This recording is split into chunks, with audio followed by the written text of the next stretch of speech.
আসসালামু আলাইকুম, আশা করি সবাই ভালো আছেন। আজকে নিয়ে আসছি আচার। আমার ওয়াইফে আচার তৈরি করছে, তো কয়েকটা পদের আচার তৈরি করছে।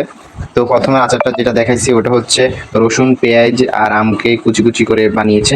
আর এটা হচ্ছে আমকে রান্নায় বসিয়ে মশলা দিয়ে সিদ্ধ করে তারপর কালার করছে, হালকা কালার করে রোদে দিছে।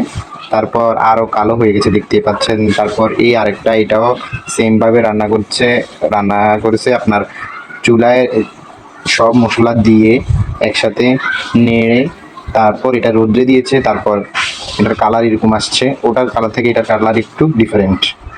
তো সো গাইজ, সবাই বলবেন আচারগুলো কেমন হয়েছে। সবাই আশা করি ভালো থাকবেন, সুস্থ থাকবেন। আসসালামু আলাইকুম।